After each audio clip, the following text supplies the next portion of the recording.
We have sharp increases in our 7 major crime. The data is clear and simple. Individuals that continue to get arrested multiple times continue to commit these crimes in New York City. Crime is on the rise across New York City and here on Staten Island as law enforcement officials and local politicians scramble to fight the scourge of criminal activity plaguing the Big Apple.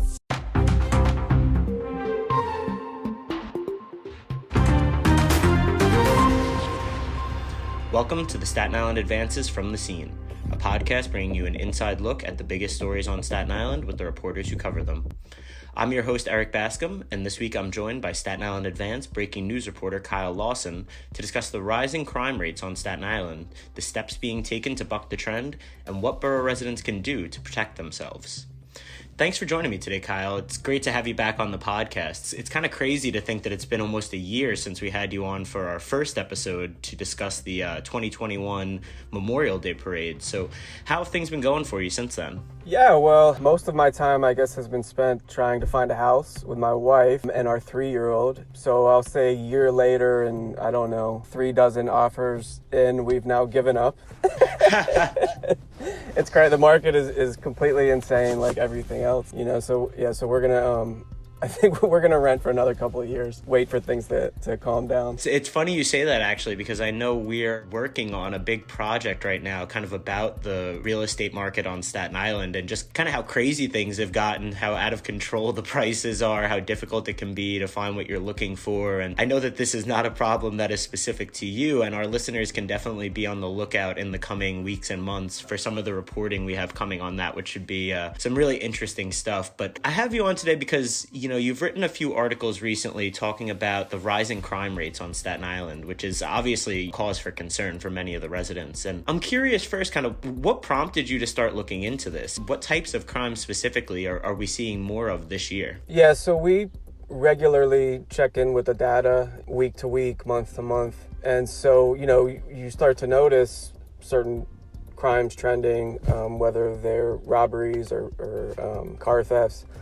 And then, we got an email at one point, this was a couple of months ago, from a parent of a teenager who had been robbed on the Staten Island Railway, beaten up pretty badly, and they pulled the kid's earrings out of his ears. It was pretty violent. So that kind of adds a face to it, and from there we started looking into MTA, crimes that are investigated by MTA.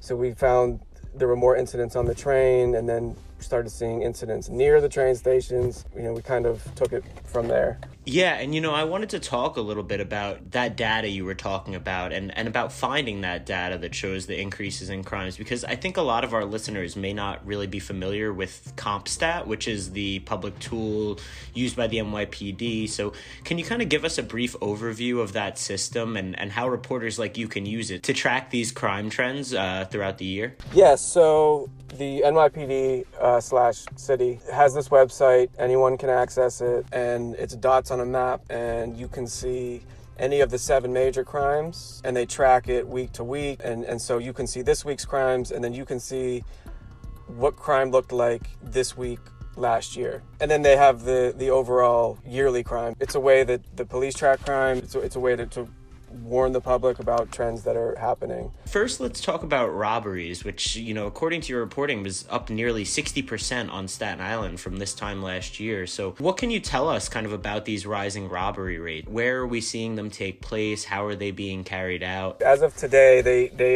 had updated the CompStat figures. Right now, I think it stands at like 56%. But also Port Richmond had seen a lot of kind of like stick-up style robberies. Sometimes those are premeditated. Maybe a group of kids kind of just go out, looking for victims. Sometimes it's kind of a crime of opportunity, just like 2 kids on a train. Those are the 2 main type of robberies we're seeing right now. And Citywide officials had said recently that, a lot of it's youth on youth, gunpoint robberies. So, but we've seen victims, ranging in age on Staten Island from from teenagers to up to like 65. Okay, so let's move on from robberies to burglaries, which according to your reporting are being committed at, pretty much the same rate as last year, but we've seen those numbers kind of fluctuate in the past couple of years since the start of the pandemic. First, can you just explain to the listeners the general difference between a robbery and a burglary, because I don't think everyone would necessarily know. And then also, can you just talk to us a little bit about how that rate has fluctuated over the past few years and kind of what law enforcement officials have attributed that to? Yeah, so a burglary technically is entering someone's property without their consent. So whatever crime happens after that, if it's an assault or a theft, that's a separate charge. Robbery is forcibly removing property from someone or using the threat of violence to remove property. And with the burglaries in 2020, citywide shutdown, businesses were left vacant. It was the ultimate crime of opportunity, especially for kind of career burglars who saw this as an opportunity to, gain access to a lot of these places. And Staten Island was hit hard. And then 2021, businesses reopened, life started to kind of return to some normalcy, and they went down. They dropped. Burglaries overall dropped like 30%. Now, 2022 so far, it's a 4% increase from this time last year. So about even with last year. So not the worst, but there has been some recent incidents, kind of a string of some recent incidents that, are slightly concerning. Can you talk to us a little bit about some of those recent incidents that we've seen here on Staten Island? Very recently, just this month, there was a couple of nights ago, someone had smashed through a glass door at a laundromat, made off with like $400. The 120th precinct had put out some images of, we don't know if it's possibly one suspect or multiple suspects, and if we don't know if there's like a pattern here, but I think a Dunkin' Donuts was hit, and a U-Haul center was hit as well. So those are some of the recent ones, and if I remember correctly, the 121 has seen the most. And that's 121 is like the western half of the North Shore and the West Shore. Although a lot of those are coming in like Mariners Harbor, Arlington area. They've seen the most by numbers, but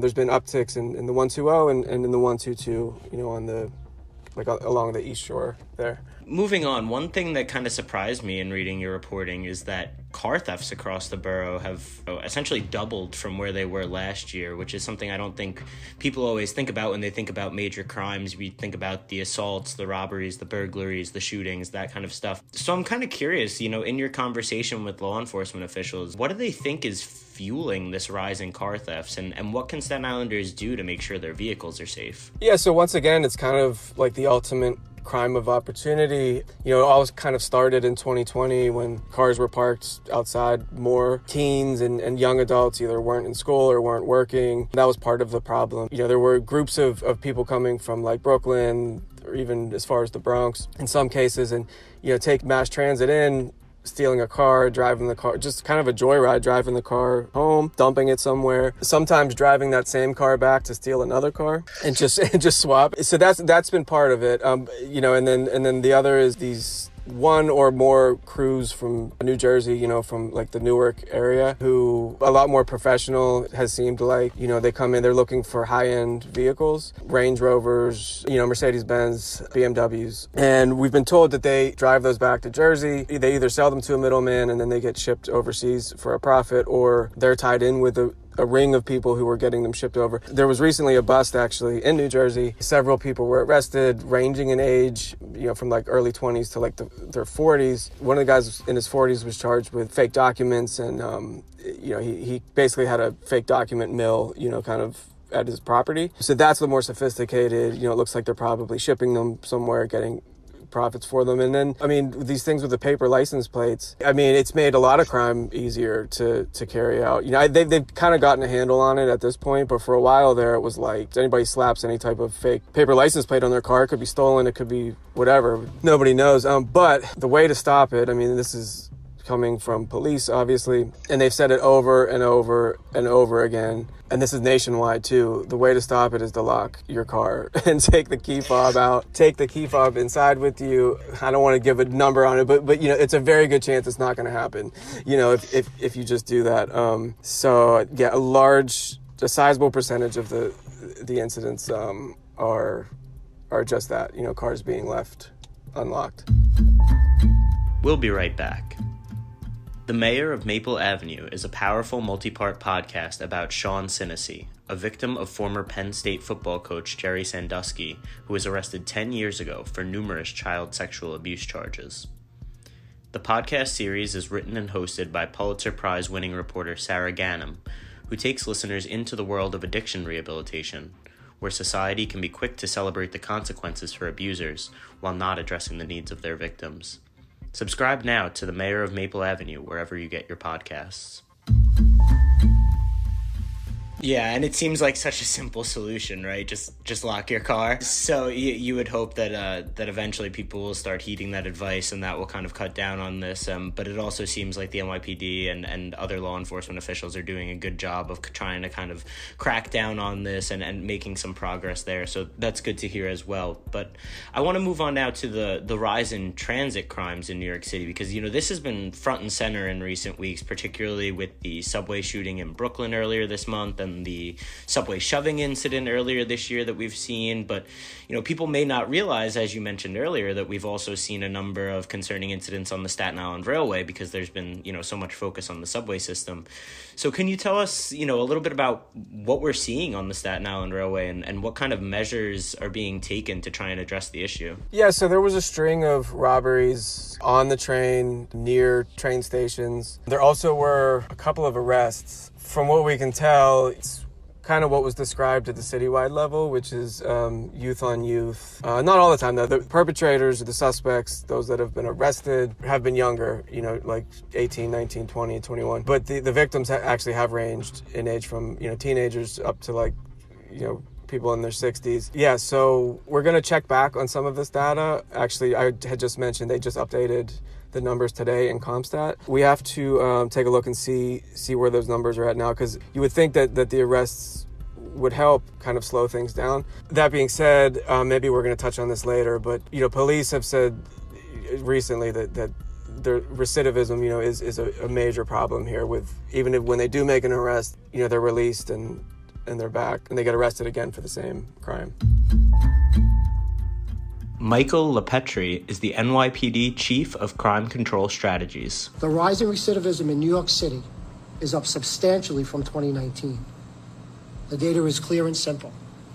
Individuals that continue to get arrested multiple times continue to commit these crimes in New York City. I'm going to give you a statistic. 91 people, 91 in a short 3-month period, have been arrested for 3 or more burglaries this year.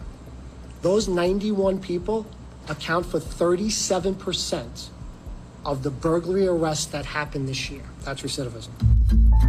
Yeah, and that does kind of lead into my next question, which is, obviously these increases in crimes are troubling, but I'm kind of curious what officials are kind of believe is causing this increased criminal activity, which I imagine in part is, we've heard a lot about bail reform recently and recidivism. So can you speak a little bit to that? Yeah, so police officials, top brass at the NYPD have said, and they're saying more strongly, I feel like now, that they feel it is a case of, with the 7 major crimes, so that's robberies, mainly robberies, burglaries, car thefts, recidivism, meaning that guys who do it often, who commit these same crimes often, get arrested, and then going back to the pandemic, they're being released, whether it's because, the courts were slow for a while, courts were shut down for a while. That was an issue. The bail reform laws that have all kind of happened at the same time. Police unions, but now also,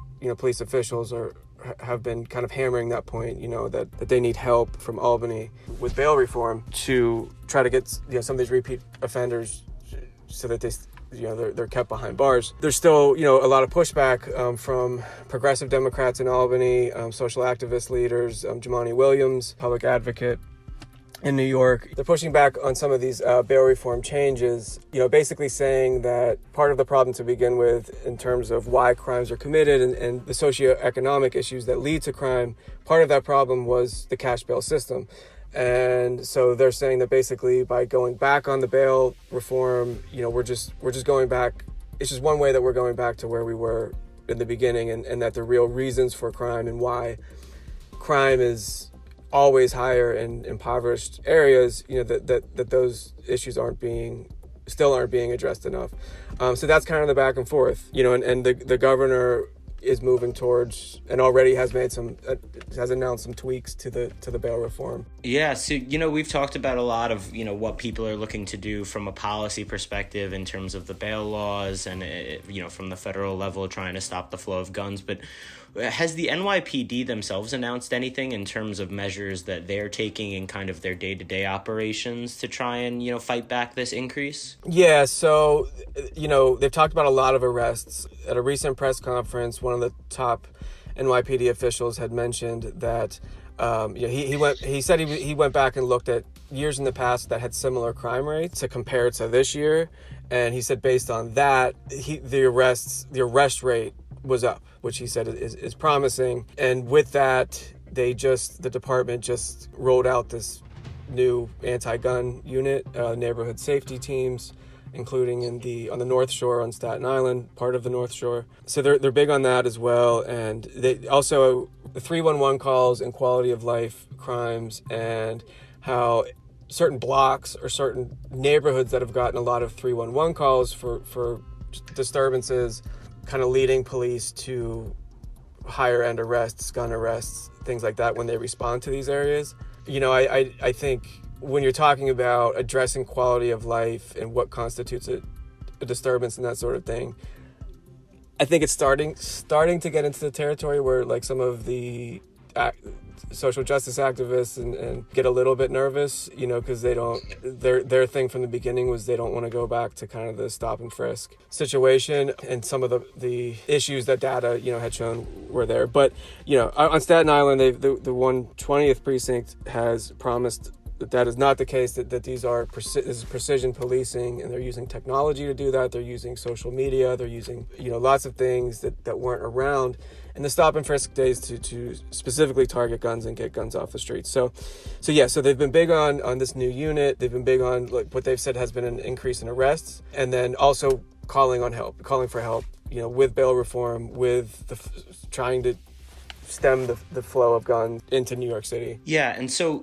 as a breaking news reporter, I'd imagine that more crime kind of equals more work for you and your colleagues. So, since you've been at the Advance for a number of years now, I'm curious if you've actually been feeling the effects of these rising crime rates in kind of your day-to-day work. Have you been being sent to more crime scenes, speaking with more officials, kind of digging into the data more? How has this kind of impacted your day-to-day reporting? It really just shifts what I'm doing, throughout the day. So if it wasn't an increase in robberies and burglaries, I'd probably be looking into maybe something more in-depth, maybe a specific crime that happened and why did that happen, or maybe an ongoing crime that police are still investigating.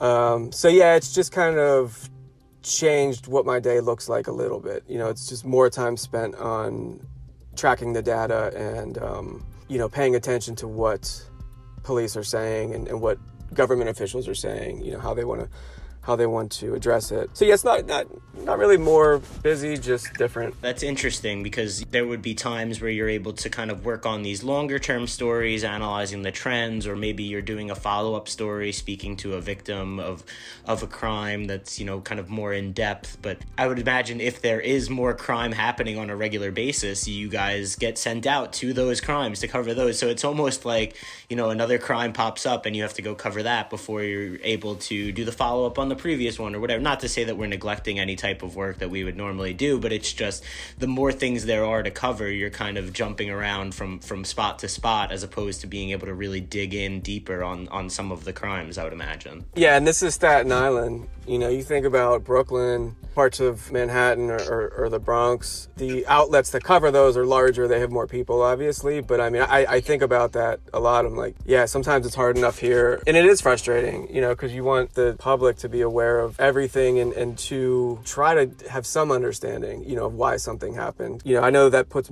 me at ease, if there's a shooter out, on the subway and it's the more information, the better, so So it can get frustrating for sure. Yeah, definitely. And, before we go, we spoke a little bit about what police and lawmakers are doing to try and reduce these crime rates. But I'm curious, what can Staten Island residents do on their own to try and stay safe and avoid any of these troubling incidents? Yeah, so in terms of the robberies, it's kind of the basic tips that are put out there, regularly by police. Headphones can be a problem, if you're listening to, if you're on the train or if you're walking alone, you're in a dark area, if you're taking mass transit, be careful with headphones. You could become a target. They always say carry a fake wallet to hand over if someone robs you. Be aware of your surroundings. Recently, police had just put out some tips even on calling 911. If you're a witness to a crime or if you've just been victimized, just things that to remember, because when you're in the middle of something like that, you're in shock and it's kind of hard. So, the location is obviously the number one thing.